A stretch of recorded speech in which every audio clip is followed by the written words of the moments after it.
Bismillahirrahmanirrahim. Assalamu alaikum. My name is Ali Raza and welcome to Pen Gravity. Dawn newspaper के editorial और opinion का analysis किया जाएगा with practice question और ये सीरीज हमारी कंटिन्यू थी and today is 13th of November 2023. सो जी क्या है आज के न्यूज़पेपर के अंदर 3 एडिटोरियल हैं, 4 ओपिनियन हैं। 1, 2, 3 ये 3 एडिटोरियल डिस्कस किए जाएंगे, इनको एनालाइज किया जाएगा और अगर पेपर पर्सपेक्टिव में से इनमें कोई चीज़ इंपॉर्टेंट हुई तो वो उसको हाईलाइट करके आपके सामने रख दिया जाएगा and then we move forward और उसके बाद 4, 5, 6 एंड 7 ये वाले ओपिनियंस जो हैं इनको डिस्कस किया जाएगा। हल्का सा व्यू दे देता हूँ, वेरी मच इंपॉर्टेंट रहेगा इकोनॉमी के पर्सपेक्टिव में। आपको इकोनॉमी इसके अंदर मिलेगी, पाकिस्तान की इकोनॉमी की क्या सूरत हाल है, फ्यूचर क्या है, बहुत अच्छा रहेगा। काफ़ी कुछ नई चीज़ें आपको सीखने को मिलेगी, वेरी प्लस पॉइंट्स इसके अंदर बहुत अच्छा लिखा हुआ है। ये वाला जो है COP28 जो होने जा रही है, जहाँ पर पाकिस्तान के प्राइम मिनिस्टर भी पहुंच चुके हैं, चीफ ऑफ आर्मी स्टाफ भी पहुंच चुके हैं और COP28 के अंदर। लेकिन ये बंदा कह रहा है कि जो साहब ओपिनियन लिखते हैं वो ये कहते हैं कि COP28 के अंदर आप चले तो गए हैं लेकिन वहां से पैसे इतने ज़्यादा हमको नहीं मिलने जो हमारी ज़रूरत के मुताबिक हैं और हमें 20 बिलियन डॉलर जो है वो खुद से ही प्रोड्यूस करना पड़ेंगे। बड़े अच्छे तरीके से इसने इसको एनालाइज किया है, डिस्कस भी किया है। क्लाइमेट चेंज के हवाले से ये टॉपिक बहुत आपका हेल्पफुल रहेगा। ये कल्चर से रिलेटेड हो गया and that is very much important opinion regarding इसके अंदर पाकिस्तान, चाइना, USA और इंडिया, इन 4 कंट्रीज के रिलेशंस को डिस्कस किया जाएगा और पाकिस्तान कहाँ खड़ा है ये आपको बताया जाएगा। सो जी ये वाला भी इकोनॉमी को डिस्कस करेगा, ये पॉलिटिक्स को डिस्कस करेगा and that is discuss narcotics. तो चलें बगैर टाइम ज़ाया किए मूव करते हैं एंड डिस्कस करते हैं जी। PDF लिंक जो है इस न्यूज़पेपर का भी और इस लेक्चर का भी डिस्क्रिप्शन के अंदर अवेलेबल होगा और साथ में चैनल का भी आपको मिल जाएगा। अगर आप चैनल को ज्वाइन करना चाहें व्हाट्सएप को तो आप वहां से ज्वाइन कर सकते हैं। लेक्चर्स इसके बना दिए जाएंगे, 7 लेक्चर्स हम बना देंगे इसके पूरी वीडियो के। 7 चैप्टर्स के अंदर इसको डिवाइड कर दिया जाएगा। उसमें 3 आपके एडिटोरियल होंगे और 4 ओपिनियन होंगे। टाइमलाइन आपको मिल जाएगी जो है आपकी डिस्क्रिप्शन के अंदर। कोई भी क्वेश्चन हो आप कमेंट सेक्शन में पूछ सकते हैं। एंड ये वाला काम जी, ये वाला काम आपका है being a part of our family. अब जाहिर है आप लोग ही, आप लोगों के लिए हम सब कुछ कर रहे हैं तो पेन ग्रेविटी जो है फैमिली उसका पार्ट है, तो कम से कम आप इतना तो हमारे लिए कर ही सकते हैं। तो काइंडली ये आप काम कर दीजिएगा। और अगर मैं जो है ये कमेंट्स आप जरूर किया करें, कमेंट्स आर वेरी इंपॉर्टेंट। उससे ये आइडिया होता है कि हमारी जो डायरेक्शन है पेपर्स के पर्सपेक्टिव में, तो हमें आइडिया होता है कि हमारी डायरेक्शन बिल्कुल ठीक है क्योंकि हमें पता है तो पेपर क्या है, उसमें क्या आता है, क्या पूछा जाता है। तो हम इनमें इसके अंदर से वही चीजें निकाल के उन पे ज्यादा टाइम लगाते हैं। जो अनइम्पोर्टेंट होती है उन पे हम बिल्कुल टाइम जाया नहीं करते क्योंकि हमारा मेन मकसद जो होता है वो आपके आइडियाज की मेजोरिटी पे फोकस करना है और सेकेंडली आपको रेलिवेंट मटेरियल प्रोवाइड करना है। वो तो हमें आइडिया है कि डायरेक्शन बिल्कुल हमारी ठीक होती है, लेकिन आपको क्या वो समझ आ रही है, क्या आप उसको अब्जॉर्व कर पा रहे हैं या नहीं कर पा रहे? क्योंकि हर बंदे का जो इंटेलेक्चुअल लेवल है वो डिफरेंट है। आपका जो एकेडमिक बैकग्राउंड है, आपके जो एकेडमिक इंस्टीट्यूशंस हैं वो डिफरेंट हैं। तो कई बच्चे जो हैं उनको वो अब्जॉर्व नहीं कर पा रहे होते ना। तो वो ज़रा ज़रूर बताया करें कमेंट सेक्शन करके कि उनको अगर समझ नहीं आ रही तो हम फिर क्या करेंगे, हम इसको और ज़्यादा सिंप्लीफाई तरीके से एक्सप्लेन करने की कोशिश करेंगे। लेकिन अगर आपको ये समझ आ रही है इन चीज़ों की देन वेल डन, बहुत अच्छी बात है। फिर आप कमेंट्स में बता सकते हैं कि ऑल ओके का, आप बता सकते हैं कि सब कुछ ठीक चल रहा है। ये जी स्लाइड है, ये स्लाइड सिर्फ इसलिए ऐड की गई है कि करंट ऑन गोइंग जो इश्यूज हैं, जो भी नया आएगा हम इसके अंदर ऐड कर देंगे। ग्लोबल इश्यूज ऑन गोइंग है वो ये वाले हैं, इनको आप एक दफ़ा पढ़ लें, स्लाइड को पॉज कीजिएगा वीडियो को और ये देख लीजिएगा। जो नए बच्चे हैं वो पढ़ लें, पुराने भी पढ़ लें। अगर आपको ये पता है तो वेल एंड गुड, नहीं पता तो प्रीवियस लेक्चर्स हमारे सुन लें, उसके अंदर ये सब कुछ डिस्कस किया गया है। करंट पाकिस्तान के जो इश्यूज हैं उनके लिए ये स्लाइड हमने बनाई है, इसको भी अपडेट करेंगे विद टाइम, तो आप इसको भी देख लीजिएगा। और अगर आपने इनमें से आपके लेक्चर्स मिस हैं तो प्रीवियस लेक्चर सुने तो ये सारी की स्लाइड आपकी कवर हो जाएगी। सॉरी, फर्स्ट हमारा जो एडिटोरियल है वो है पॉलिटिकल सेक्रीफाइस। पॉलिटिकल सेक्रीफाइस के अंदर हम क्या डिस्कस करेंगे, इसके अंदर सिंपली जी क्या है, इसके अंदर एक ही चीज है, इमरान खान। इमरान खान के बारे में ये लिखा गया है कि उसने सेक्रीफाइस होता है कुर्बानी देना, पॉलिटिकल सेक्रीफाइस दी है, कुर्बानी दे दी है। अब कुर्बानी क्या दे दी है वो आपको बता देता हूँ। होता इस तरह से है जी, इमरान खान जो है पीटीआई का चेयरमैन है, नंबर वन चीज़ है। इलेक्शन कमीशन ऑफ पाकिस्तान ने थोड़े दिन पहले कहा है कि जनाब इंट्रा पार्टी इलेक्शन करवाएं 20 दिन के अंदर, वरना आपका जो सिंबल है ना बैट का, बल्ले का, वो खत्म हो जाएगा। यानी कि पार्टी के अंदर भी इलेक्शंस होते हैं जिसे हम कहते हैं इंट्रा पार्टी इलेक्शन, और उसके अंदर जो है मुख्तलिफ जो पोस्ट हैं उनकी, उनके ऊपर इलेक्शन किए जाते हैं। नैब सीनियर को, सीनियर सदर कौन बनेगा, नैब सीनियर को कौन बनेगा, सेक्रेटरी कौन बनेगा, डिफरेंट पोस्ट होती हैं। तो उसके ऊपर वो कह रहे थे इंट्रा पार्टी आप इलेक्शन करवाएं 20 डेज के अंदर। ये कौन कह रहा है? इलेक्शन कमीशन ऑफ पाकिस्तान कह रहा है। अगर आप नहीं करवाते देन यू विल, आपका जो सिंबल है ना बल्ले का जो पीटीआई को दिया गया है, तो वो आपसे वापस भी लिया जा सकता है, किसी और को भी दिया जा सकता है। तो अब ये मजबूरी बन गई है इनकी करवाने की। लेकिन अब जब इंट्रा पार्टी इलेक्शन करवाएंगे तो चेयरमैन भी तो कोई होगा ना पार्टी का, ठीक है। लेकिन अब यहाँ पे प्रॉब्लम ये आ रही है कि जो इमरान खान है वो पार्टिसिपेट नहीं कर सकेगा इस इलेक्शंस के अंदर। क्यों नहीं कर सकेगा? कि जो चेयरमैन के तौर पर वो पार्टिसिपेट नहीं कर सकेगा क्योंकि उसके खिलाफ बहुत सारे केसेस जो हैं वो चल रहे हैं, और इसके अलावा उसकी डिसक्वालिफिकेशन भी पहले हो चुकी है। So that is the reason कि वो अभी जो है इसके अंदर जो है पार्टिसिपेट नहीं कर सकेगा। तो फिर अब क्या किया जाए? अब ये है, इसके लिए फिर इमरान खान ने क्या किया है कि चूज किया है पीटीआई के लिए चेयरमैन। अब वो चेयरमैन कौन है? उसका अपना जो वकील है उसको उसने चूज कर लिया है, और उसका नाम है गौहर इजाज खान। उसको एज ए चेयरमैन उसने चूज किया है।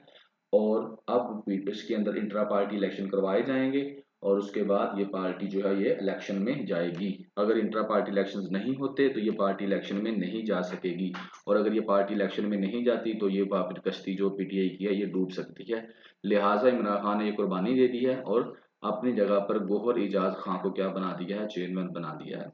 अब जी, खान कहता है, खान ने ये जो फैसला किया है उसने एक किस्म की क्या किया है? कुर्बानी दी है अपनी पार्टी को बचाने के लिए। दो एक टफ डिसीजन था, मगर इसके अलावा और कोई रास्ता भी नहीं था अगर पार्टी अपकमिंग इलेक्शंस के अंदर पार्टिसिपेट करना चाहे। तो ये तो होगी सेक्रीफाइस पॉलिटिक्स की बात। आगे वो थोड़ा सा एडिटोरियल हिस्ट्री की बात करता है और बेनजीर भुट्टो साहबा की बात करता है, जिसमें वो कहता है कि वो उनको बहुत रिग्रेट था जब उन्होंने पाकिस्तान पीपल पार्टी ने बाइकाट किया था 1985 का इलेक्शन। तो इस पर बेनजीर भुट्टो साहबा को बहुत ज्यादा रिग्रेट था कि उन्होंने ये बहुत गलत कर दिया। उसकी वजह ये थी, शी बिलीव्ड, यानी कि 1985 इलेक्शन, उस रिग्रेट उसका ये था कि जब उसने जो है ना बाइकाट किया है तो उसने अलो किसको कर दिया? Political political no bodies. जब उसने यानी कि पार्टिसिपेशन करने से इनकार कर दिया तो ज़ाहिर है फिर क्या था, जो पावर वैक्यूम था उसको किसी न किसी ने तो फिल करना था ना, क्योंकि ये तो पावर में जा नहीं रहे थे। तो उस पावर को, वैक्यूम को फिलअप करने के लिए जो ऐसी पॉलिटिकल क्लास जो है वो आ गई पावर के अंदर, जो कि रिप्रेजेंट करती थी नैरो इंटरेस्ट को रेदर देन पब्लिक एस्पिरेशंस को। यानी कि उनके जहन छोटे थे, ऐसे लोग जो हैं वो क्या आ गए पावर के अंदर आ गए। जब जब आप जो है वो पावर वैक्यूम पीछे रह गया, जब ये लोग इसके अंदर नहीं आएंगे। सिंपली अगर बात करूं इंटरनेशनल पर्सपेक्टिव में, अगर कोई काम होता है तो यूएसए एज ए चौधरी जाकर उसको सॉल्व नहीं करता, तो फिर उसने मतलब क्या, किसी दूसरे को चांस दे दिया, तो फिर दूसरा कौन है? चाइना जाके उस मसले को हल करवा देगा, तो फिर चाइना चौधरी बन जाएगा। तो ये होता है पावर वैक्यूम छोड़ देना, ठीक है ना।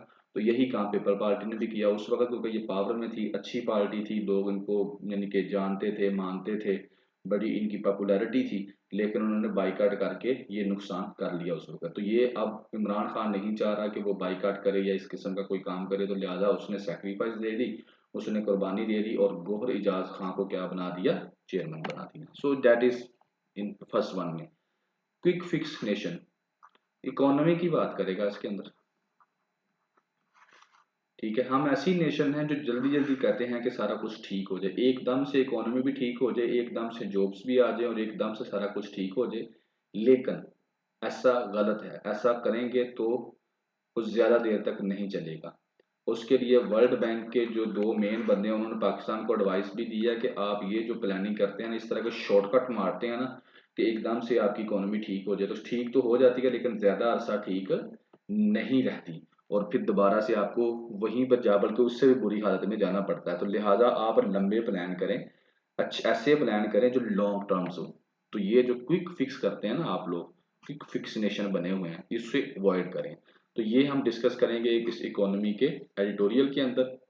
और डिस्कस करने से पहले आपको ये मैं बता दूं, ये आज की पिक्चर है जी डॉन की, ये इसी के लिए बनाई गई है। पाकिस्तान की जो स्टॉक एक्सचेंज के ऊपर हमने यस्टरडे भी बात की थी, बड़ी स्पीड से ग्रो कर रही है जी, और अब 6000 का जो इंडेक्स है उसको इसने क्रॉस कर दिया। ठीक है, ये नया रिकॉर्ड इसने पाकिस्तान स्टॉक एक्सचेंज ने बना दिया। कैसे बना दिया? इधर इकोनॉमी बेहतर हो रही है और इस वजह से ये इसने बना दिया। उसके ऊपर मल्टीपल फैक्टर्स हैं। अब वो फैक्टर्स अगर आपने प्रीवियस लेक्चर सुना होगा तो आपको पता होंगे कि वो फैक्टर्स कौन से हैं जिसकी वजह से ये स्टॉक एक्सचेंज जो है वो बेहतरी की तरफ जाती है। अभी मैं उनकी तरफ नहीं जाऊंगा, अभी मैं सिर्फ इधर ही डिस्कस करूंगा जो अगला है। अच्छा, बात शुरू होती है एडवाइस से। एडवाइस दी जाती है जी पाकिस्तान को। अब वो एडवाइस कौन दे रहा है? मैसेज आता है एक वर्ल्ड बैंक जो ब्यूरोक्रेट है उसकी वजह से, उसकी तरफ से। अब उसके अंदर क्या है? होता यह है कि हम क्या है, क्विक फिक्स हैं। कि हम क्या चाहते हैं, जो हमारी गली सड़ी इकोनॉमी है, तबाहशुदा इकोनॉमी है, ये एकदम से क्या हो जाए, ठीक हो जाए, क्विकली फिक्स हो जाए और हंड्रेड्स ऑफ जॉब्स ये क्या कर दे, पैदा कर दे। टेंस ऑफ हंड्रेड, बहुत ज्यादा जॉब्स ये पैदा कर दे और अट्रैक्ट भी कर ले, बिलियन ऑफ डॉलर की इन्वेस्टमेंट भी ये अट्रैक्ट करे, यहाँ पर इन्वेस्टमेंट भी आ जाए। तो कहता है ये स्ट्रॉन्ग अमंग आवर रूलिंग, ये हमारी जो रूलिंग क्लास है उसकी सोच ऐसी ही है। ठीक है ना? वो सिर्फ क्या करते हैं कि वो कहते हैं कि एकदम से चीजें सही हो जाएं और हम लोग क्या ले लें, क्रेडिट ले लें कि हमने ये जो है काम सही किया, क्योंकि 5 साल तो की सारी गवर्नमेंट होती है और 5 साल के अंदर अंदर वो चाहते हैं ये जो इतने डिकेड्स की जो इकोनॉमी खराब है इसको हम सही कर दें। लेकिन ऐसा होता नहीं। क्यों सही कर दें? ताकि हम क्रेडिट ले लें और नेक्स्ट गवर्नमेंट भी हमारी ही बन जाए। तो कहता है ये जो शॉर्टकट्स है ना, ये कुछ रिजल्ट्स तो देते हैं मगर ये जो शॉर्टकट्स होते हैं ना, ये सॉल्यूशंस नहीं प्रोवाइड करते जो कि लॉन्ग टर्म इकोनॉमिक स्टेबिलिटी और प्रोस्पेरिटी के लिए जरूरी होता है। तो अब यह बात यहाँ तक यही है कि जो हमारे रूलर्स हैं, क्योंकि उनके पास टाइम भी थोड़ा होता है, प्रॉब्लम इकोनॉमी की ज्यादा है, तो वो शॉर्ट टर्म्स लेते हैं, सब्सिडीज दे दी, रोटी कपड़ा मकान का नारा लगा दिया, इस तरह के काम करके तो वो क्या करते हैं, टाइम अपना पूरा करते हैं और साथ साथ में वो चाहते हैं कि हम और ज्यादा वोट्स ले लें, सक्सेस का नारा हम पे लग जाए। लेकिन वर्ल्ड बैंक का ये जो ब्यूरोक्रेट है वो ये कहता है कि ऐसे का जो शॉर्टकट्स हैं उनसे आप इकोनॉमी को बेहतर तो कर लेंगे लेकिन ज्यादा देर तक बेहतर नहीं रहेगी। आपको इसके लिए लॉन्ग टर्म सोल्यूशन करने पड़ेंगे अगर आप चाहते हैं कि आपकी इकोनॉमी स्टेबल रहे और आपको बार बार जो है ना वो IMF के पास जहाँ जाना पड़े, जब भीख ना मांगनी पड़े। आज का एक ओपिनियन है, वेरी मच इंपॉर्टेंट है। उसके अंदर आप देखेंगे कि 2028 तक उसने बताया है कि आपकी इकोनॉमी सिर्फ जीरो पे आएगी और उसके बाद प्लस में जानी शुरू होगी। कैसे? वो उसके अंदर मैं इंशाल्लाह आज डिस्कस करूंगा, तो जरूर सुनिएगा उस ओपिनियन को, इसीलिए मैंने उसको फर्स्ट वन पे रख दिया। अच्छा जी, आगे वो ये बात कर रहा था, किसको, पॉलिटिशियंस के साथ डिस्कस कर रहा था। ये मैसेज उसने पॉलिटिशियंस को दिया है, बिजनेसमैन एलीट को दिया है और पावरफुल स्टेक होल्डर्स को दिया है। और उनको कहा है कि आप लोग शॉर्ट टर्म मैयर्स जो होती हैं ना, जैसे कि आप शॉर्ट टर्म मैयर्स कौन से लेते हैं, डोमेस्टिक डेब्ट रिस्ट्रक्चरिंग कर देते हैं, वन टाइम इन्वेस्टमेंट को आप अट्रैक्ट करना चाहते हैं। ये नहीं कि जैसे हम गुल्फ नेशंस की तरफ देख रहे हैं कि एक बड़ी सी इन्वेस्टमेंट हमारे पास आ जाए और सारा कुछ ठीक हो जाए, और ये काम हम करते हैं। लेकिन हम क्या जो बड़ी पिक्चर है, जो बड़े इश्यूज हैं, उनको हम जो है रिफॉर्म्स जो जिनके जरिए होनी चाहिए थी वो हम नहीं करते। जैसे कि इम्प्रूविंग द बिजनेस क्लाइमेट, हम उसको बेहतर नहीं करते, टैक्स सिस्टम को बेहतर नहीं करते, मार्केट की कंडीशंस को बेहतर नहीं करते, पब्लिक इंटेंटिव्स को बेहतर नहीं करते और ह्यूमन कैपिटल के ऊपर डेवलप नहीं करते, इन्वेस्ट नहीं करते। तो ये जो काम है ना, अगर हम ये करेंगे तो हमारी इकोनॉमी ज्यादा अच्छे से बेहतर होगी। लेकिन हम ये काम नहीं करते, हम बस ये जोड़ तोड़ करते हैं। डोमेस्टिक जो लोकल जो हमने कर्जा लिया हुआ है लोकल बैंकों से, उसको क्या करते हैं, वो हम रोल ओवर करवा लेते हैं और पैसे ले लेते हैं। और बाहर से हम चाहते हैं कि एक बड़ी सी इन्वेस्टमेंट आ जाए, जैसे गुल्फ स्टेट से आ जाए या कहीं और से आ जाए। तो ये हमारे क्या है, शॉर्टकट्स हैं। तो इनसे मसला हल नहीं होने वाला, हमें रिफॉर्म्स करनी पड़ेगी इन सारे सेक्टर्स के अंदर। तो फिर जाकर हम क्या होंगे, थोड़ा बेहतरी की तरफ आएंगे। अब ये मैसेज किसका है? वर्ल्ड बैंक के ब्यूरोक्रेट का। आगे वो बताते हैं कि जो पाकिस्तान की इकोनॉमी है वो स्टक हो चुकी है किस चीजों में, एक तो लो ग्रोथ ट्रैप, कि एक ऐसा जाल यानी कि लो ग्रोथ है बिल्कुल, और उसके अलावा ह्यूमन डेवलपमेंट आउटकम्स बहुत कम है, very with poor human development outcomes. जो हमारी ह्यूमन डेवलपमेंट है ना, यानी कि स्किल्ड नहीं है। स्किल्ड की बात अगर मैं करूं तो इसमें ये नहीं है कि उनको यानी कि फिटिंग करनी आती है या नहीं, या वो चीजें बनानी आती है, यानी जैसे जापान है, इंडिया आपके सामने है, सॉफ्टवेयर डेवलप कर रहे हैं, ठीक है ना, यानी कि हाईली टेक्निकल चीजें जो हैं उनमें स्किल्ड नहीं है हम लोग, एक ये प्रॉब्लम है।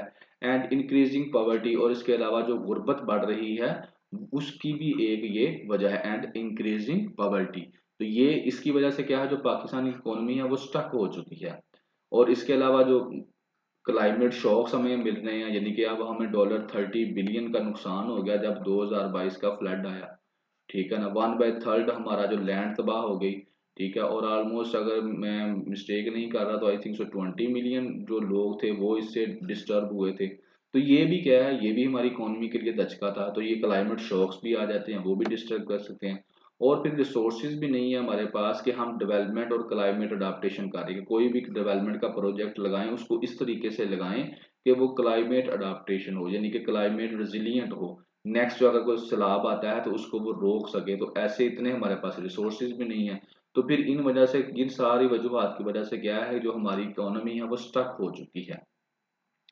आगे फिर जो वर्ल्ड बैंक का रीजनल वाइस प्रेसिडेंट है ना साउथ एशिया का, मार्टिन रेजर, उसकी बात करता है कि उसने मीडिया को ये कहा है कि पाकिस्तान को ना टाइम आ चुका है कि डिसाइड करना पड़ेगा कि वो अपना पुराना पैटर्न ही चलाएगा जिस तरह वो पास में करता था, वही पॉलिसियों पे काम करेगा, शॉर्टकट्स पे रहेगा, या फिर वो अब कोई मुश्किल और अहम स्टेप्स लेगा अपने फ्यूचर को बेहतर करने के लिए। अब ये वक्त आ चुका है पाकिस्तान को, अब ये सोचना पड़ेगा कि पुराने हरबों पे रहना है या फिर आप मुश्किल और अच्छे स्टेप्स लेने हैं। और ये कहता है कि ये सारी जो एडवाइस पीछे डिस्कस की है, ये उस वक्त पाकिस्तान को दी गया जा रही है जब पाकिस्तान का जो जीडीपी है ना वो जो है कंट्रैक्ट करता गया है 0.17% 2030 के फिजिकल ईयर में। 2023 का जो फिजिकल ईयर है, जो कि हमारा अब चलेगा कहाँ तक, जून तक, 30 तक। 1 जुलाई को जो है वो अ, हमारा नया सेशन शुरू हो जाता है, नया साल शुरू हो जाता है फिजिकल का। तो इसके अंदर जो हमारा जो है ना जीडीपी वो बढ़ा नहीं है, कॉन्ट्रैक्ट हुआ है 0.17%। हालांकि होना एस्टिमेट ये था कि ये ग्रोथ होगी 0.29% की ग्रोथ होगी, लेकिन ग्रोथ होने की बजाय ये कम हो गया है। तो उस वक्त फिर हमको ये दिया जा रहा है, ये मशवरे दिए जा रहे हैं कि जनाब इस तरह से कर लो। आगे वो कहता है the economy had posted high growth rate 6.1। हालांकि ये जो 6.17% का जो है उसने ग्रोथ रेट की है पाकिस्तान की इकोनॉमी ने इस वक्त, लेकिन इससे पहले द ईयर बिफोर, इससे पहले जो साल गुजरा था 2022 का, उसमें 6.17% का ग्रोथ रेट। और अब ये उम्मीद की जा रही थी कि 0.29% और बढ़ेगा ग्रोथ रेट, लेकिन बढ़ने की बजाय 0.17% क्या हो गया, नीचे कंट्रैक्ट कर गया। तो कहता है ये क्यों हुआ है, ये हुआ है इसलिए कि ये रिजल्ट है of the quick fix policies prescriptions, ठीक है ना। और उसमें क्या है कि कॉर्नर स्टोन है, इकोनॉमिक स्ट्रेटजीज थी, इकोनॉमिक स्ट्रक्चरिंग नहीं थी। और क्या फिर आगे वो कहता है कि सादी सी बात है कि ये वाले जो क्राइसिस पाकिस्तान के अंदर चल रहे हैं ना, ये बहुत सारे दूसरे मुल्कों में भी चले थे, इंडिया में भी चले थे, और साउथ एशिया के बहुत सारे दूसरे मुल्कों के भी अंदर भी इसी तरह की सूरत हाल थी जैसे पाकिस्तान में है। लेकिन उन लोगों ने क्या किया, टफ डिसीजन करके इस सूरत हाल को ओवरकम कर लिया। तो क्या अब पाकिस्तान ये सूरत हाल को क्या किस तरह डील करता है, या पाकिस्तान के ऊपर डिपेंड करता है। तो अब करना क्या है, वो कहता है कि द रिफॉर्म प्रोग्राम जो है उसको एक्सटेंसिव किया जाए और लॉन्ग टर्म प्लान जो है ना उनके ऊपर सोचा जाए। तो फिर ही जो इस तरह के काम करने से, यानी कि लॉन्ग टर्म प्लान बनाने से जो है ये जो इकोनॉमिक इश्यूज है ना, इनको क्या किया जा सकेगा, रिजॉल्व आउट किया जाएगा। तो ये कौन कह रहा है, मिस्टर रेसर कह रहा है कि जो पाकिस्तान की अब सूरत हाल बन चुकी है, तो पाकिस्तान को एक तो रिफॉर्म प्रोग्राम लेना चाहिए बड़े पैमाने के ऊपर, और दूसरा लॉन्ग टर्म जो है प्लान्स बनाने चाहिए। तो फिर ही पाकिस्तान की जो इकोनॉमी है वो बेहतर होगी। अगर शॉर्ट टर्म के ऊपर पाकिस्तान रह के काम करेगा तो पाकिस्तान की इकोनॉमी कभी भी बेहतर नहीं हो सकेगी। Such plans always to beyond immediate gains. ऐसे जो भी प्लान्स हम लॉन्ग टर्म करता है लेंगे उसमें एकदम से इमीडिएट आपको कोई फायदा नहीं होने वाला, उसको आपको वेट करना पड़ेगा, कई सालों के बाद होगा। लेकिन हमारे पास ये ऑप्शन नहीं होती, हमने नेक्स्ट इलेक्शन से पहले पहले इकोनॉमी को बेहतर करना होता है। तो इसलिए वो कहता है कि इसलिए क्या है, आपको गौर फिक्र से चलना पड़ेगा, आपको ये सोचना पड़ेगा कि अब लॉन्ग टर्म प्लान लें, शॉर्ट टर्म ना लें। The question is do our rule, क्या अब हमारे रूलर्स जो हैं उनके पास इतनी हिम्मत है कि वो सब्र करें, to make and implement them, कि ऐसे प्लान बनाएं और सब्र के साथ उनको बनाएं और इम्प्लीमेंट करें। क्या हमारे रूलर्स के पास जो है इतनी हिम्मत है, अब क्वेश्चन ये है। तो बिल्कुल नहीं है, ज़ाहिर है वो भी इंसान है, तो इलेक्शन से पहले पहले उन्होंने कुछ ना कुछ देना होता है ताकि वो दोबारा उनको चूज किया जा सके। और ये था जी आज का। और इसके अंदर मैं आपको दो चीजें बता दूं, पहले भी हमने डिस्कस कर चुके हैं कि पाकिस्तान की इकोनॉमी को बेहतर करने के लिए दो चीजें हैं। Number one, elected democratic government आए, ठीक है। नंबर टू, उसके बाद वो आईएमएफ से एक लॉन्ग टर्म प्लान ले, ठीक है ना, और उसको इम्प्लीमेंट करवाए, तो पाकिस्तान की इकोनॉमी बेहतर हो सकती है। ये नेट शल आपको बता रहा हूँ, जो नेट क्रक्स है, बाकी जितनी मर्जी बातें करते रहे ये यही घूमेगी। नंबर थ्री जी आपका आ गया एडिटोरियल नारकोटिक्स मैनेस। मैनेस का मतलब होता है बेसिकली डेंजरस, खतरा।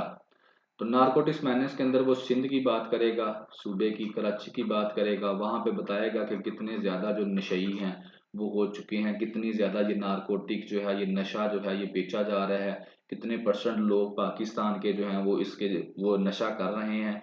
और इसके साथ साथ वो आपको बताएगा कि कौन से इंटरनेशनल लॉज हैं जिनको हमने, कन्वेंशन हैं जिनको हमने रेटिफाई किया हुआ है, पाकिस्तान के कौन से लॉज जो बनाए गए हैं इसके लिए, लेकिन उनके ऊपर काम क्यों नहीं हो रहा, कौन काम वो करेगा। और साथ साथ वो आपको ये भी बताएगा कि जो ये सिर्फ जो चर्स है या नारकोटिक्स की चीज़ें हैं, नशा है, ये सिर्फ स्ट्रीट्स के अंदर आम लोगों को नहीं मुयसर, बल्कि जो अदारे हैं, एजुकेशन के अदारे हैं, वहां पर भी ये दिया जा रहा है। तो इसके बारे में वो बात करेगा। तो ये आप सिंपल सा अगर इसको लें तो ये आ जाएगा आपका सोशल प्रॉब्लम्स के अंदर। पाकिस्तान की सोशल प्रॉब्लम जो है, जो मेन टॉपिक है, उसके अंदर आप इसको भी एडअप कर सकते हैं, नारकोटिक्स को भी। सिंध कहता है एडिक्शन हिट्स हर चौथा बंदा, fourth hold hold in Karachi. हर चौथा घर जो है ना कराची का, उसके अंदर ये इस जो बंदा नशा करने वाला है वो मौजूद है, कराची के हर चौथे घर में। वो कहता है ये रिवील कब हुआ गया, जब officials of the Sindh task force on demand reduction of drug and harmful substance control, ये सिंध की वो फोर्स है जो नारकोटिक्स को कंट्रोल करती है। तो उसने जब सिंध के जो health care care taker health minister है ना, उनको सैटरडे वाले दिन जब ब्रीफिंग दी ना, तो ये उन्होंने उनको चीजें बताई। अब यूएनओ की रिपोर्ट ये कहती है, जो 2022 के अंदर रिलीज हुई थी, कि 7.6 मिलियन पीपल जो लोग हैं ना वो नशा करते हैं, ड्रग्स के एडिक्टेड हैं। 7.6 मिलियन का मतलब है 76 लाख बंदा। ठीक है, ये किसकी रिपोर्ट है, यूएनओ की, ठीक है। इसके अंदर वो कहता है सिर्फ सिर्फ जो स्ट्रीट चिल्ड्रन हैं, आम बच्चे, सिर्फ वही नहीं कर रहे, बल्कि वहाँ जो एजुकेशन के अदारे हैं उनके अंदर भी ये नशा जो है ये मिलता है, ये ड्रग्स जो है वो मिलती हैं। तो अब कहता है कि हैंड्स जो है ना, अथॉरिटीज को चाहिए कि वो क्या करें, क्रैक डाउन करें, and short side crack down के ऊपर अमल ना करें, बल्कि अब एक टाइम आ चुका है कि वो क्या करें, बड़े पैमाने के ऊपर इसको कंट्रोल करने के लिए जो है एक्टिव हो, एक्शंस ले। अब क्या कर सकती हैं, ठीक है ना, उसमें क्या है, होलिस्टिक स्ट्रेटजीज बनाई जा सकती हैं जो कि सोशो इकोनॉमिक प्रेशर को जो है वो कंट्रोल करें। अक्सर लोग होते हैं जो कि सोशो इकोनॉमिकली डिस्टर्ब होते हैं, तो वो ये काम शुरू करना शुरू कर देते हैं। उसको रूट्स को देखा जाए कि किन रूट्स के ऊपर ये नशा आ रहा है, ठीक है, सप्लाई चेन को किसके पास आ रहा है, कि कौन किसको दे रहा है, कौन सा आदमी इन्वॉल्व है, उसकी सप्लाई चेन को देखा जाए। और इसके अलावा जो नशा कर रहे हैं उनको रिहेबिलिटेशन ऑफ विक्टिम्स, यानी कि उनको दोबारा जो अदारे बनाए गए हैं जहां पर इनका इलाज किया जाए है, वहां पर जाकर इनको इनका इलाज किया जाए, इनकी जिंदगी इनको वापस दी जाए। तो कहता है अगर ये काम करेंगे तो बचेंगे, वरना हमारी जो अगली नस्ल है वो क्या हो जाएगी, धुएं का शिकार ही हो जाएगी। तो ये कुछ काम करने पड़ेंगे। आगे कहता है कि पाकिस्तान जो है ना फेल हो चुका है, जो अबाइड का, यानी कि जो इंटरनेशनल कन्वेंशन इसने रेटिफाई किया था ना, उसके ऊपर फुलफिल करने में पाकिस्तान फेल हो चुका है। क्यों? क्योंकि 7.6 जो है मिलियन बंदे ड्रग्स ले रहे हैं पाकिस्तान के अंदर। इसी तरह से जो पाकिस्तान ने अपना कन्वेंशन और ऑन नारकोटिक्स ड्रग 1961 बनाया हुआ है, उसके ऊपर भी पाकिस्तान फेल हो चुका है, जो पाकिस्तान ने खुद से बनाया हुआ है। और control of narcotic substance act 2022, यानी कि ये भी एक्ट पाकिस्तान ने खुद बनाया, ये भी एक्ट पाकिस्तान के खुद बनाया। डोमेस्टिकली इनको पाकिस्तान ने लेजिस्लेट किया, लेकिन इसके ऊपर पाकिस्तान अमल नहीं कर रहा, नहीं अमल कर रहा, तो ये इतने बंदे जो है नशा कर रहे हैं ना। अगर अमल कर रहा होता तो इतने बंदे नशा ना कर रहे होते। आगे वो कहता है कि इसको कंट्रोल ऐसे किया जा सकता है कि मैक्सिमम जो पेनल्टी है ना, इन लोगों को जो ड्रग्स जो अदारों में, खासकर एजुकेशन के अदारों में देते हैं, इनको मैक्सिमम पेनल्टी पड़नी चाहिए, सजा देनी चाहिए। स्विफ्ट ट्रायल, स्पीडी ट्रायल होना चाहिए, जो बंदा भी इस काम में पकड़ा जाता है उसका जल्दी जल्दी ट्रायल करके उसको पनिशमेंट दे देनी चाहिए। स्लो स्लो केस नहीं उसका चलाना चाहिए, उसका स्पीड से केस चलाना चाहिए। तो इससे क्या होगा, डेटरेंट होगा। डेटरेंट का मतलब डिस्करेज होगा वो बंदा। और ये जिम्मेदारी किसकी है, ये जिम्मेदारी उसकी है, प्रोविंशियल गवर्नमेंट की है, कोई सारे काम को करे। और इसके बाद कहता है कि दो बंदे हैं, एक है ऑफेंडर और दूसरे हैं एडिक्टर। उनको सेम ना लिया जाए। ऑफेंडर वो हैं जो बेचते हैं और डिक्टर्स वो हैं जो नशा कर करके उसके आदी हो चुके हैं। तो कहते हैं इनको सेम तरह इनको सजा ना दी जाए, बल्कि जो एडिक्टर्स है ना वो तो मरीज हैं, एक किस्म के पेशेंट्स हैं, तो उनका क्या किया जाए, उनको इलाज उनका किया जाए, ट्रीटमेंट किया जाए और उसके बाद उनको सजा दी जाए, पहले उनको सजा ना दी जाए। और साथ साथ वो कहता है रिहेबिलिटेशन प्रोग्राम जो हैं वो तैयार किए जाएं, जिसके ऊपर कलेक्टिव थेरेपी हो, ठीक है ना। स्पोर्ट ग्रुप्स के साथ भी, sport groups are the only way to cater this mailing act menace. यानी कि ये सारे काम होंगे तो ही फिर क्या होगा, यानी कि जो ऑफेंडर है उसको तो स्पीडी सजा दे देनी चाहिए, और जो दूसरा पेशेंट है, जो एडिक्टर है, जो नशई है, उसको क्या किया जाए, उसके पहले इलाज किया जाए, उसके बाद उसको सजा दी जाए। तो ये वाले जो एक्ट बनाए गए हैं इनको क्या किया जाए, इम्प्लीमेंट करवाया जाए। तो यही सोल्यूशन है, इसके अलावा और कोई सोल्यूशन नहीं है। लेकिन आपके जो ओपिनियन थे, एडिटोरियल्स थे, वो हो गए खत्म, ठीक है। और अब हम चलेंगे आपका नेक्स्ट ओपिनियंस की तरफ। इंशाल्लाह इसमें भी आपने काफ़ी नई चीज़ें सीखी, और नेक्स्ट जो ओपिनियन होंगे उनके अंदर भी आपको काफ़ी कुछ सीखने को मिलेगा। And again that is your responsibility, and आपने कमेंट्स जो हैं वो ज़रूर करने हैं, ताकि हमें आइडिया हो कि आप लोग इससे कितना बेनिफिट हासिल कर रहे हैं, how much benefit you are getting. चलेंगे, शुरू करते हैं हमारा फर्स्ट ओपिनियन। फर्स्ट ओपिनियन जो है, वैसे मैं इसको फोर्थ नंबर ही कह देता हूँ, लेकिन बेसिकली ये होगा तो फर्स्ट ओपिनियन ही। इसमें वो डिलेइंग इलेक्शन, बेसिकली वो बात करता है कि अगर मैं आपको इसका क्रक्स बता देता हूँ, वो कहता है कि अगर आप इलेक्शंस को डिले करते हैं ना, तो आप इकोनॉमी को जो बेहतर करने जा रहे हैं ना, वो भी डिले होती जाएगी, ठीक है। इसके ऊपर मैंने लिख दिया था बाहर, और ये वो लड़के ने इसके ऊपर ही लगा दिया इसको, C S S P M S का, वरना यहाँ से ही सारा क्रक्स मैंने डिस्कस कर देना था बाहर। चले, इकोनॉमी जो है वो, इकोनॉमी मेन टॉपिक आपका होगा। और डिले जो है ना, इलेक्शंस को अगर आप डिले करते हैं तो इसका मतलब ये है कि आप लोगों ने जो इकोनॉमी पाकिस्तान की बेहतर होने जा रही थी, आप लोगों ने उसको भी डिले कर देना है, उस प्रोजेक्ट को भी डिले कर देना है। बात होगी यहाँ पर, मेन जो बात होगी पाकिस्तान की इकोनॉमी की होगी। यहाँ पर वो आपको बता देगा कि पाकिस्तान की इकोनॉमी जो है वो बेहतर हुई, कैसे हुई वो बता देगा, पॉजिटिव्स बता देगा। कौन सी नेगेटिव चीज़ों को ओवरकम किया वो बता देगा। फिर वो कहेगा कि इकोनॉमी जो है कैसे स्टेबल हुई, यहाँ पर वो बता देगा। फिर आगे वो आपको बता देगा ये जो इकोनॉमी है, ये इसको ज़्यादा देर ऐसे रखना है, सही रखना है, तो हमको क्या करना पड़ेगा। और फिर वो आगे आपको बड़ी प्यारी कुछ चीज़ें यहाँ पे, जहाँ से मैंने स्टार लगाया हुआ है, इन पैरों के अंदर आपके साथ डिस्कस करेगा। वेरी वेरी जो है आप कह लें डिफरेंट भी हैं, और फर्स्ट टाइम इंशाल्लाह आप लोग ये सुनेंगे। उसमें वो आपको ये बताएगा कि जब हम लोगों ने ये प्रोजेक्ट शुरू किया था, बिगेन, ठीक है ना, उस वक्त आपकी इकोनॉमी थी नेगेटिव के अंदर, ठीक है, उसकी इकोनॉमी आपकी थी नेगेटिव के अंदर, यानी कि आपने 14 बिलियन डॉलर देने थे। फिर आपका जो आपने पैसे लेने हैं, तो 3 बिलियन डॉलर लेने हैं, ठीक है ना। तो 14 में से 3 निकाल दें तो आपके पीछे बचते हैं 11 बिलियन डॉलर। तो 2024 में आप आ जाएंगे नेगेटिव 11 बिलियन पर। इसी तरह चलते चलते आईएमएफ आपको पैसे देता जाएगा, आप लेते जाएंगे, और चलते चलते 2028 वाला साल में आप जीरो पे आ जाएंगे, ठीक है ना। जीरो इकोनॉमी पे, पहले नेगेटिव से चलेंगे, फिर आ जाएंगे आप जीरो पर। और जब जीरो पे आ जाएंगे तो 2028 के बाद आपकी इकोनॉमी इस काबिल हो जाएगी कि वो जीरो पे है, अब इसको प्लस में लेकर जाएं। तो अगर आप ये कहते हैं कि एक दिन में सही होने वाली है, तो बच्चे ऐसी कोई बात नहीं है, ये कोई नहीं सही होने वाली एक दिन में। अब ये नेगेटिव के ऊपर आप चल रहे हैं, डिफॉल्ट के ऊपर आप चल रहे हैं, पैसे आ रहे हैं, आप दे रहे हैं, नेगेटिव नेगेटिव करते करते 2028 तक आप जाकर जीरो पे आएंगे, और 2028 के बाद आप इसको कुछ पॉजिटिव पे लेकर जा सकते हैं, अगर इसी प्लान के साथ आप लोग चलते रहे। तो इसलिए टाइमली इलेक्शंस का होना बहुत ज़रूरी है। टाइम से इलेक्शन होंगे, आईएमएफ का प्लान टाइम से इम्प्लीमेंट होगा, तो 2028 तक आप जीरो पे जाएंगे।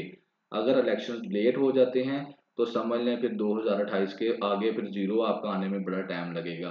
तो ये बड़ी प्यारी पिक्चर इसने आपकी इकोनॉमी की ड्रा की है, वेरी वेल रिटर्न है, ठीक है ना। इसको मैं अभी डिटेल में आगे आपको एक्सप्लेन करता हूँ, बाकी क्रक्स मैंने आपको यही बता दिया है ताकि आपको आइडिया हो जाए कि वेयर यू स्टैंड।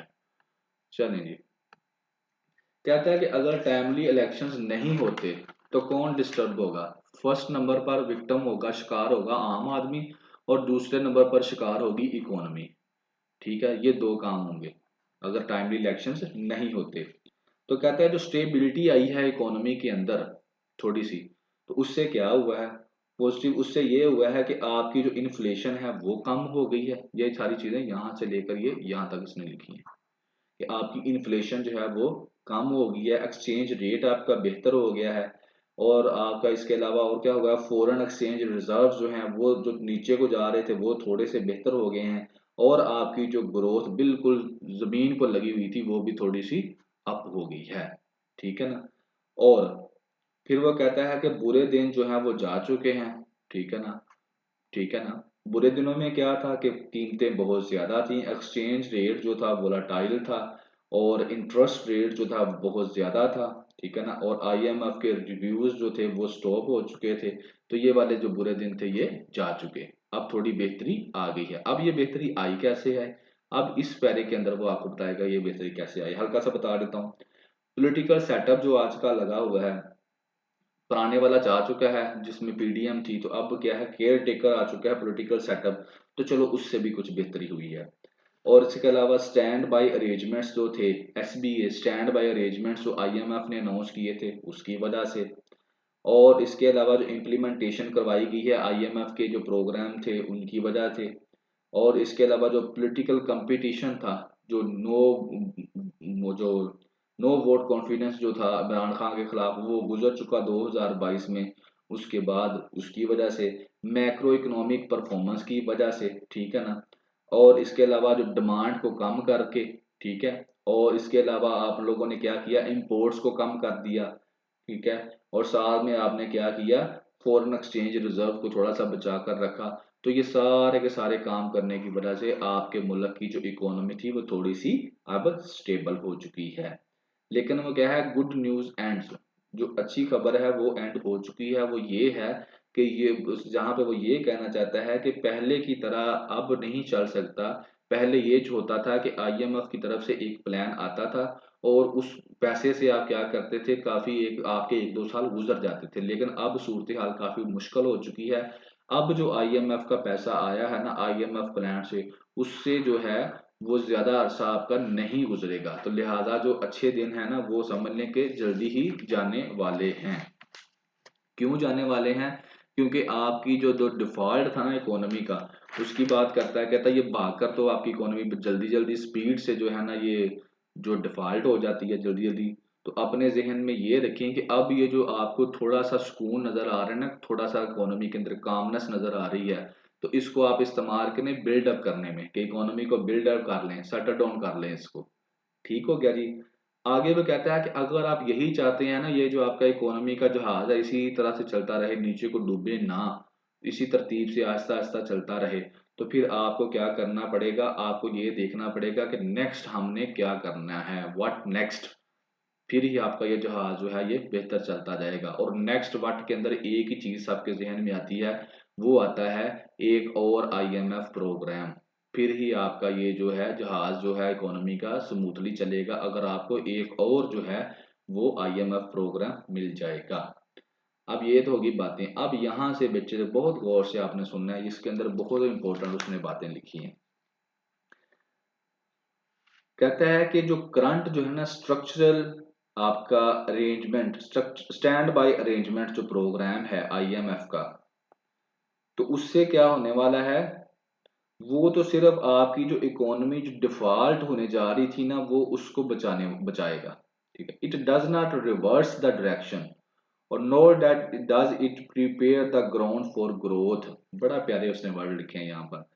कहते हैं कि ये जो आपका ये वाला आईएमएफ का stand by SB stand by arrangements का जो पैकेज आपको $3 मिलियन का मिला है ना, $3 बिलियन का, इससे क्या है, ये मत समझें कि आपकी इकोनॉमी की एक डायरेक्शन बेहतर हो जाएगी या आपकी इकोनॉमी ग्रोथ करना शुरू हो जाएगी, ये बिल्कुल ना समझें, ऐसा कुछ नहीं होने वाला।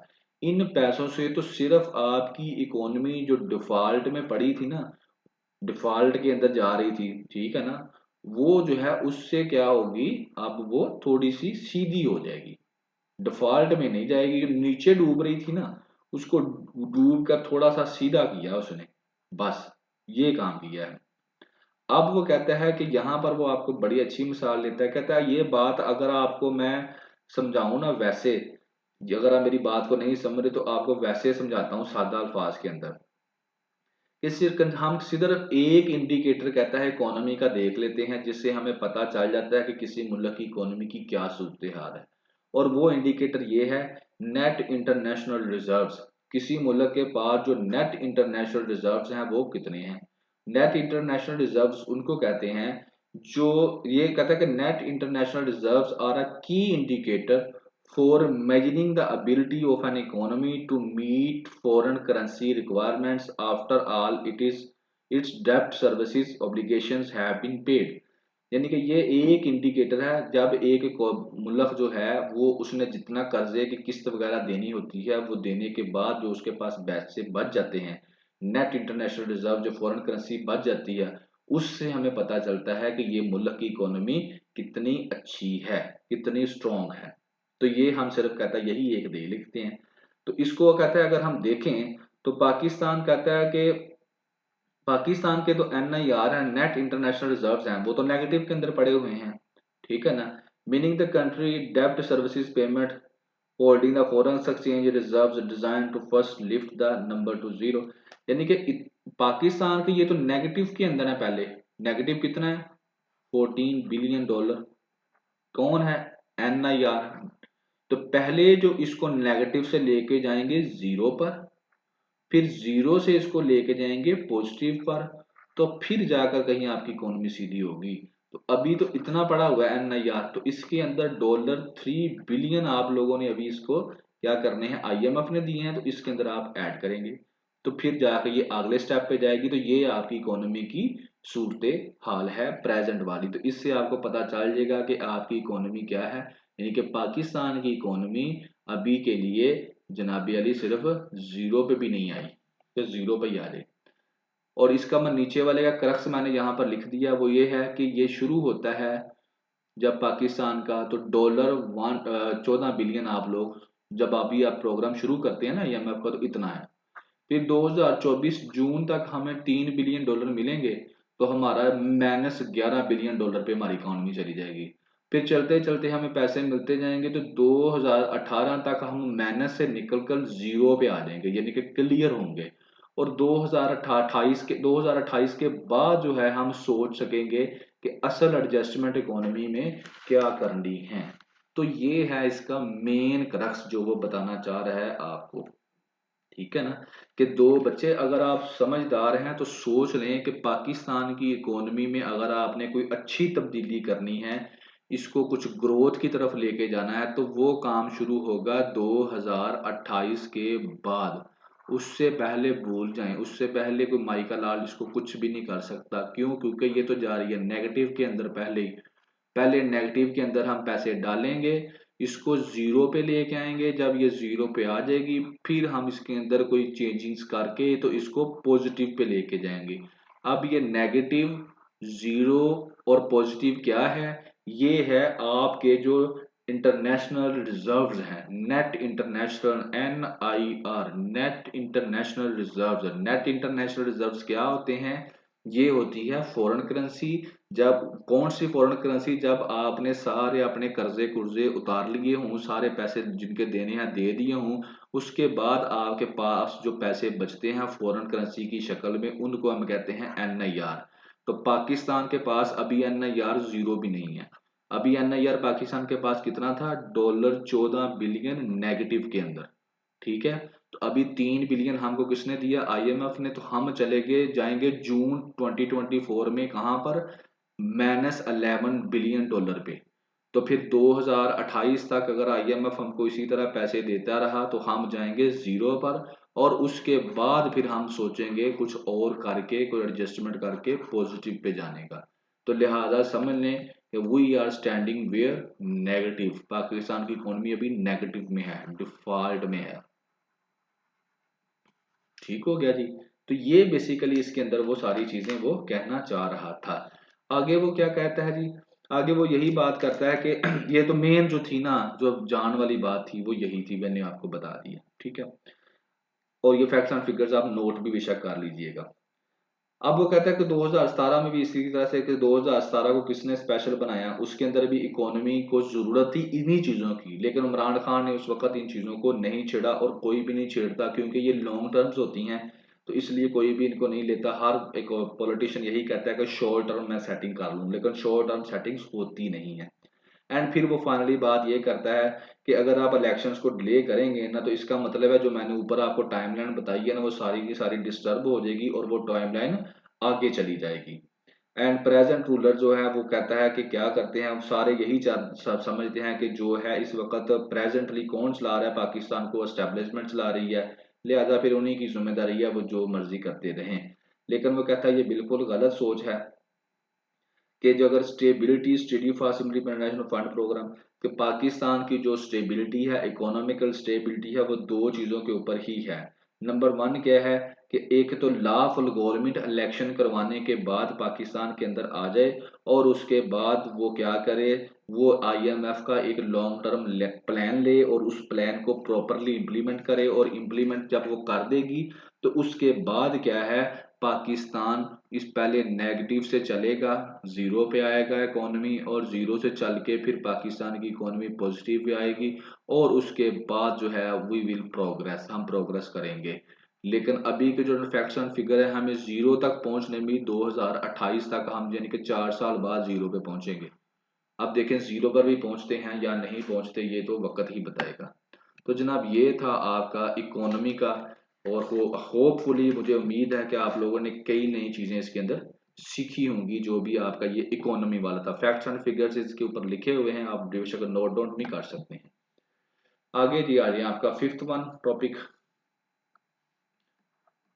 फिफ्थ टॉपिक इसमें आ जाता है, जो इसके अंदर वो बड़ी वो भी साफ सुथरी बात करता है, बिल्कुल क्लियर करता है। ये बातें असल में सीधी ही करते हैं, जो होने वाली होती हैं, धोखे में नहीं रखते, ठीक है ना। तो बात वो क्या करता है, बात वो ये कहता है कि अभी पाकिस्तान का जो प्राइम मिनिस्टर है वो COP28 के लिए जा रहा है, वहां पर जाकर यही कहेगा कि पाकिस्तान का बहुत ज्यादा नुकसान हो गया है इन फ्लड्स की वजह से, तो लिहाजा पाकिस्तान को क्या किया जाए, सपोर्ट किया जाए, पाकिस्तान को फाइनेंस दिया जाए, पैसे दिए जाए। और कौन से पैसे, जो COP27 के अंदर आप लोगों ने क्या किया था, वादा किया था कि हम एक लॉस एंड डैमेज फंड बनाएंगे, उसमें पैसे डालेंगे और वो देंगे, लिहाजा अब हमको दिया जाए। लेकिन वो कहता है कि पाकिस्तान ने COP27 के अंदर भी ये चीज डिस्कस की थी, लेकिन क्या बना, पाकिस्तान का कुछ भी नहीं मिला, वादा किया लेकिन दिया कुछ नहीं इन लोगों ने। दूसरी तरफ वो ये कहता है कि ये जो पैसे अगर पाकिस्तान को देते भी हैं ना थोड़े बहुत है, तो वो पाकिस्तान की नीड्स को फुलफिल करने के लिए पूरे नहीं है। क्यों पूरे नहीं है, क्योंकि पाकिस्तान को चाहिए $20 बिलियन एनुअली, और इतना ये देते नहीं है। और वो बता रहा है, उसने आगे जाके इसके अंदर बताएगा कि पिछले 30 साल के अंदर इन सब ने मिलकर सिर्फ $1 बिलियन दिया है, ठीक है। तो वो आपको $20 बिलियन हर साल कहाँ से दे देंगे, जो वर्ल्ड बैंक के एस्टिमेट के मुताबिक पाकिस्तान की जरूरत है। तो लिहाजा जो है वो कह रहा है कि ये जो पैसे हैं ये हम लोगों को खुद ही जनरेट करने पड़ेंगे, डोमेस्टिकली, अपने काम अपना खुद ही हमको ये पैसे जनरेट करने पड़ेंगे, ताकि हम आने वाली तबाही से बच सकें। फिर वो कहता है इन पैसों को अगर हम जनरेट करने पे जाते हैं तो सबसे बड़ा IMF का हर्डल है, क्योंकि IMF हमको पैसे देता है तो फिर वो कुछ पॉलिसीज के ऊपर कंडीशन लगा देता है, और वो पॉलिसीज हमको फुलफिल करनी पड़ती हैं। तो लिहाजा फिर ये पैसे जो है इकट्ठे करने मुश्किल पैसे होगी।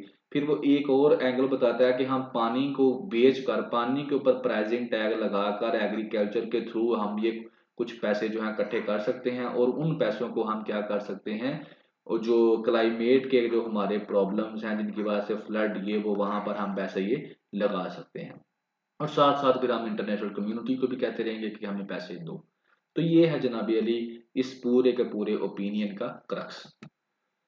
चलेगा, अब इसके अंदर क्या है वो आपको इधर से हाईलाइट करके मोटा मोटा बता देता हूँ, बाकी स्टोरी मैंने आपको सुना दी है। उसमें वो यही कहता है कि क्लाइमेट समिट होने जा रही है UAE के अंदर, आज ही शुरू होने वाली है, ठीक है ना। वहां पर क्या है, वहां पर क्लाइमेट जस्टिस की बात की जाएगी, और पाकिस्तान ने 1 दर्जन से ज्यादा जो है वो, पाकिस्तान ने क्या किया है, अपना 1 दर्जन से ज्यादा जो है प्रेजेंटेशन जो है आप कह सकते हैं तैयार की हुई हैं, जो कि प्रोविंस टू प्रोविंस वाइज है, सेक्टर टू सेक्टर वाइज है, प्रोजेक्ट टू प्रोजेक्ट वाइज है, और जिसके अंदर पाकिस्तान बताएगा कि मैं सिर्फ इसका जो है क्लाइमेट चेंज का जो है शिकार नहीं हुआ, बल्कि मैंने क्या किया, मैंने सर्वाइव भी किया और मैं स्ट्रगल भी कर रहा हूँ कि मैं इसको अपनी रिफॉर्म्स भी कर रहा हूँ, मुख्तलिफ किस्म की स्ट्रगल भी कर रहा हूँ कि मैं इस क्लाइमेट को क्या कर सकूँ, काउंटर कर सकूँ।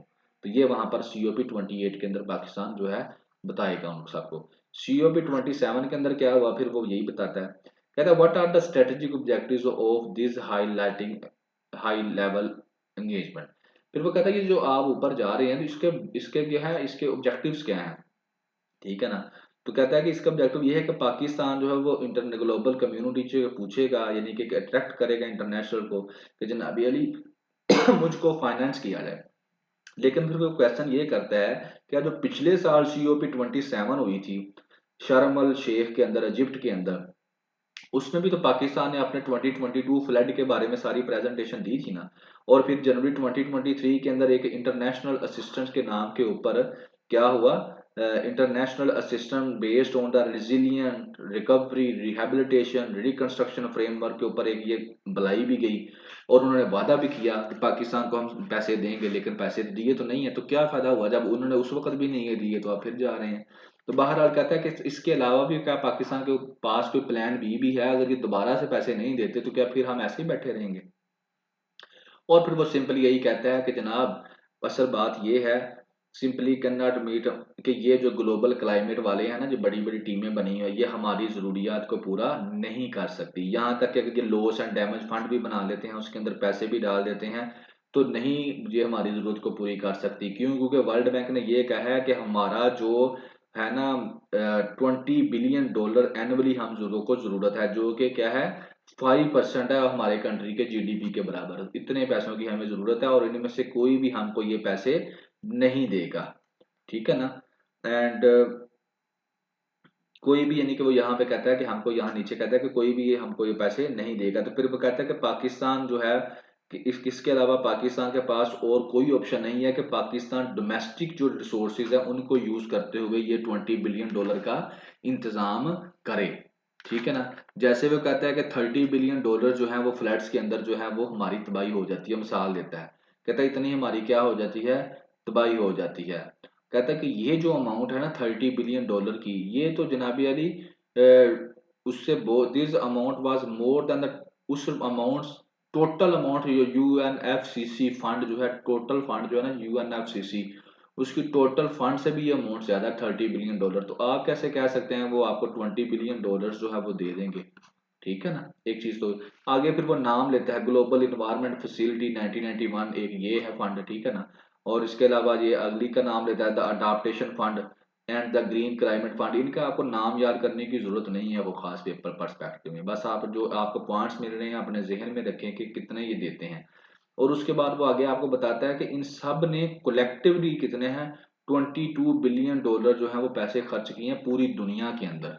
इन सब ने ये जो, यानी कि जो फंड है जिनके पास पैसे हैं, तो कलेक्टिवली $22 बिलियन पूरी दुनिया को इन्होंने पैसा खर्च किया है। तो आप अकेले $20 बिलियन मांग रहे हैं, तो आपको कहाँ से मिलने वाला है? हमारा $20 बिलियन का खर्चा है ना एक साल का, तो हमें तो ये नहीं दे सकते।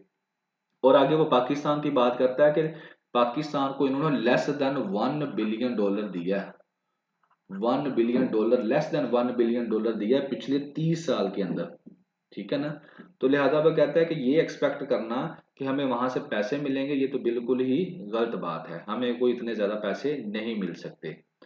तो आगे वो जाकर फिर वो कहता है कि पाकिस्तान को क्या करना चाहिए कि COP20 जो 8 है ना उसके अंदर जो है अपने दो इंटरट्विन्ड ऑब्जेक्टिव्स जो है ना वो डिस्कस करने चाहिए बस। पाकिस्तान को और कुछ नहीं करना चाहिए, पाकिस्तान को यही जो है ना वो डिस्कस करने चाहिए। और वो क्या है, वो है जी नंबर 1 के ऊपर ये है कि पाकिस्तान वहां पर जो है अपना जो इन्हांस करने की बात करे, our ability to handle sustainable environment over longer period of time which are necessary to observe climate shocks and climate finance. एक तो ये बात कर दे, ठीक है। दूसरी बात ये करे कि पाकिस्तान जो है ना undertaking a sustainable reform agenda to augment our capacity to domestically generate $20 billion annually for our climate expenditures. Domestically produce करेगा, उसके अंदर आप लोग को हेल्प कर सकते हैं, तो वो आप लोग करें। अब वो कहता है आपने ये तो मैंने बता दिया कि $20 बिलियन जो है पाकिस्तान को डोमेस्टिकली अपने रिसोर्सेज से जो है वो पैदा करने चाहिए, लेकिन क्या हमारे पास इतने पैसे हैं? क्या हमारा जो बजट है उसके अंदर इतनी स्पेस है? ठीक है ना?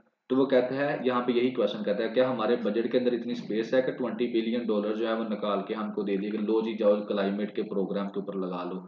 तो कहता है रियलिटी इज दैट, रियलिटी ये है जनाबी अली कि जो हम ये काम नहीं कर सकते फिलहाल। उसकी रीजंस क्या है? उसकी रीजन ये है कि हमारी जो इकोनॉमी है वो मैक्रो इकोनॉमिक स्टेबिलिटी के ऊपर खड़ी है, आईएमएफ की कंडीशंस बहुत ज्यादा हैं।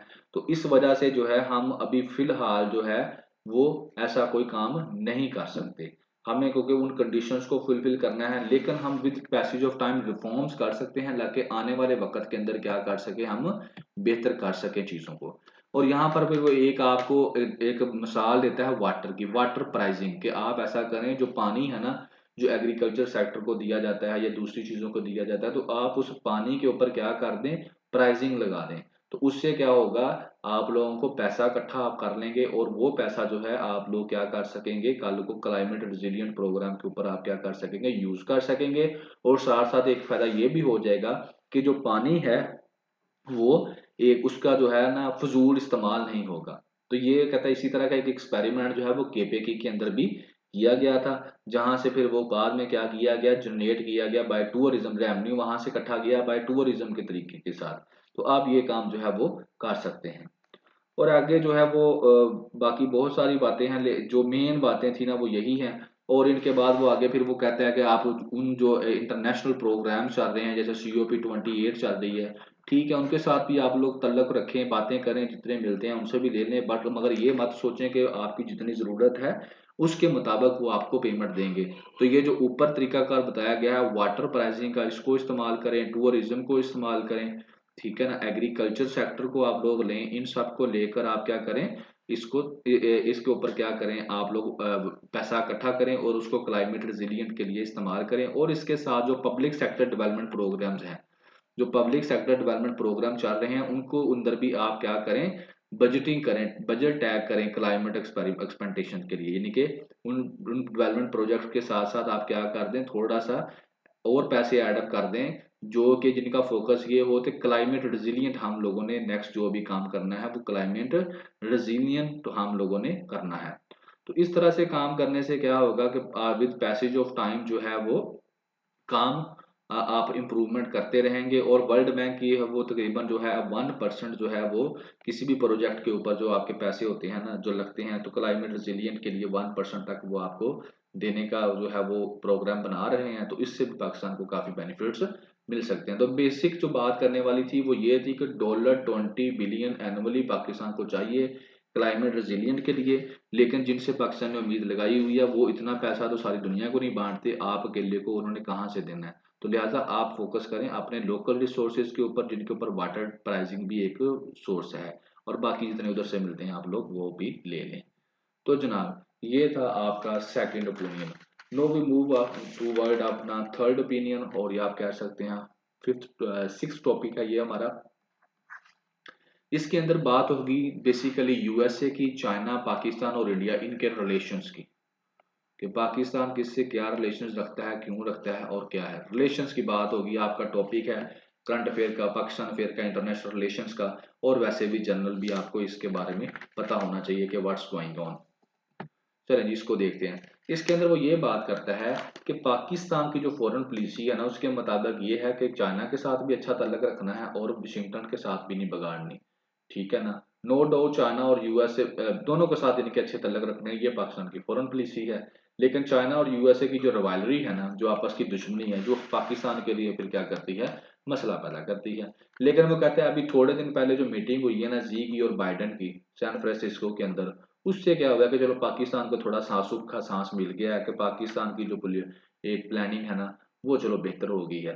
कहता है हाँ वाशिंगटन हमेशा से यही करना चाहता था कि कंटेन करना चाहता था चाइना की मिलिट्री को और टेक्नोलॉजी को। लेकिन इससे क्या होता था कि दुनिया में हफड़ा दफड़ी भी पैदा होती थी, इन दोनों का आपस में कंपटीशन भी होता था। लेकिन अब ये जो ऊपर हुई है, इनकी मीटिंग हुई है, हम मैंने लास्ट ओपिनियन के अंदर बड़े डिटेल में इसको डिस्कस किया था। वन ऑफ द ओपिनियन एक था उसके अंदर बड़ा अच्छा उन्होंने लिखा हुआ था क्या फायदे होने वाले हैं किस किस चीज़ों के अंदर ये आपस में गपशप लगा रहे हैं, तो वो सारी चीज़ें उसने बताई थी। बहरहाल आगे वो कहता है जियो पॉलिटिक्स टू, कहता है यूएसए जो चाइना है वो कम्पीट करते हैं, ठीक है ना। क्यों कम्पीट करते हैं कि वो दुनिया को अपना रीऑर्डर करना चाहते हैं और अपने जो रिस्पेक्टिव विजन है उसके मुताबिक दुनिया को वो चलाना चाहते हैं, दोनों की दोनों कंट्रीज। और अपनी जो मैक्सिमम वो करना चाहते हैं ग्लोबल एंगेजमेंट, ठीक है ना। और इसके अंदर जो है कुछ कंट्रीज ऐसे हैं जो दोनों के साथ ताल्लुक रखना चाहते हैं, और उसके अंदर ब्रिक्स वाले जो हैं वो कामयाब हैं। ब्रिक्स वाले जो हैं उन्होंने मल्टी वेक्टर फॉरेन पॉलिसी बनाई हुई है, यानी कि चाइना के साथ भी अच्छे ताल्लुक रखो और यूएसए के साथ भी अच्छा ताल्लुक रखो।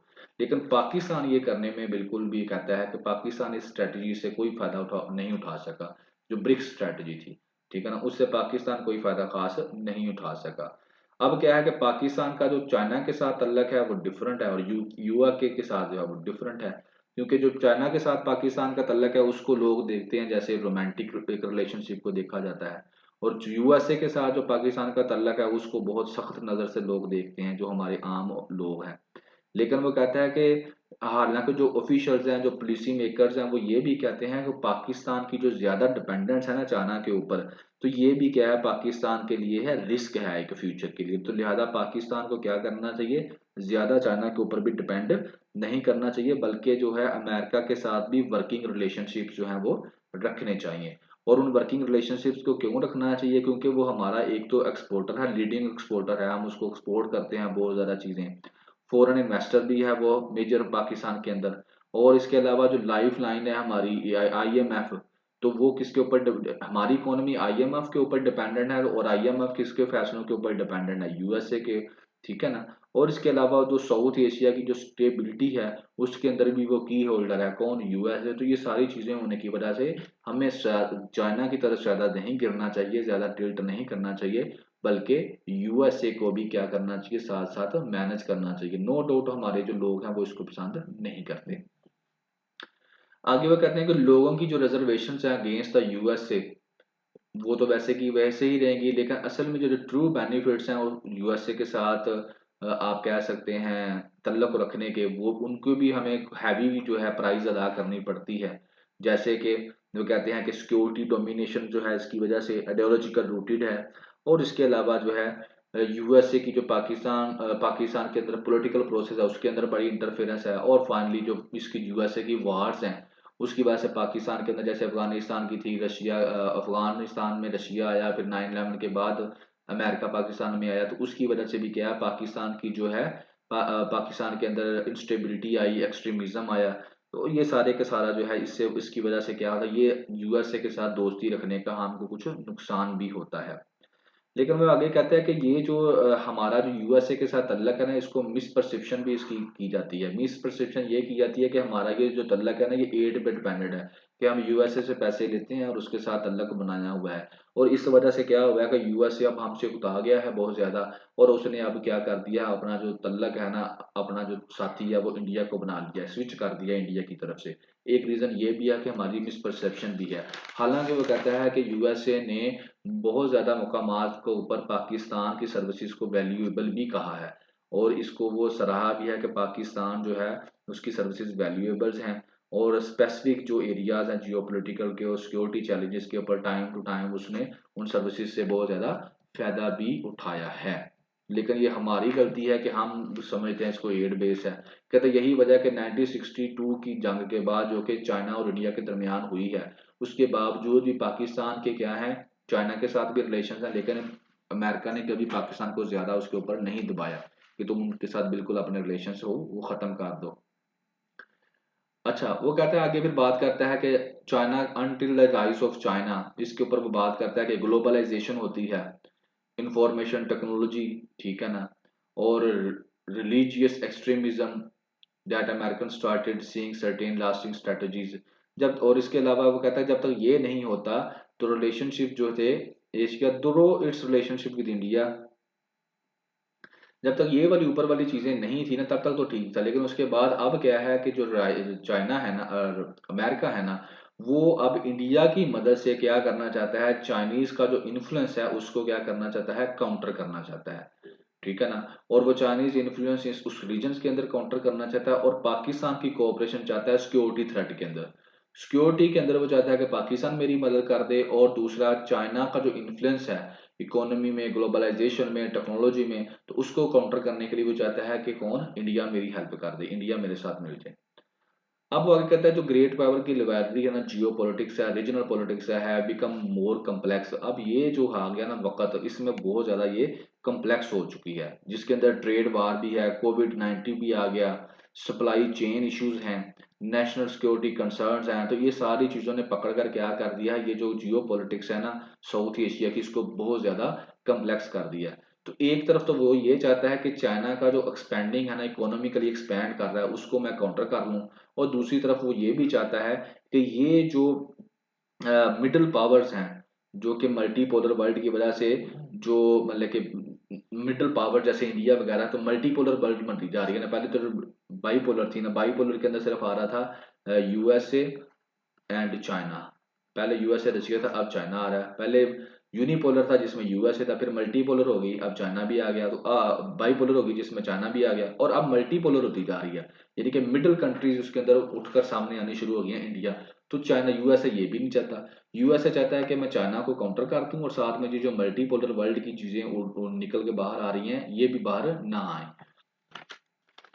एंड फाइनली वो कहता है कि जो जियो इकोनॉमी है और जियो पॉलिटिक्स है, ये जो है इन दोनों के दरमियान अब जो है ना, काफी जो है ना ब्लड डिस्टिंक्शन बिटवीन, इनके दरमियान अब फर्क, डिस्टिंक्शन करना बहुत मुश्किल हो चुका है।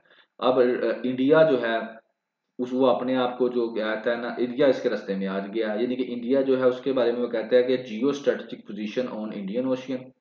यहाँ पर वो इंडिया के बारे में सारी बात करता है, ठीक है ना। वो कहता है कि इंडिया की एक तो जियो स्ट्रेटेजिक पोजीशन जो है इंडियन ओशियन के अंदर ये, और उसके बाद border dispute with China, China के साथ उसका जो बॉर्डर डिस्प्यूट है वो, make it America natural Jio political partner. Natural Jio political partner इसको बना देता है। एक क्या, जो चाइना की जो जियो पोलिटिकल पोजिशन है इंडियन ओशियन के अंदर, एक चीज ये, और दूसरा जो उसके चाइना के साथ बॉर्डर डिस्प्यूट है उसकी वजह से।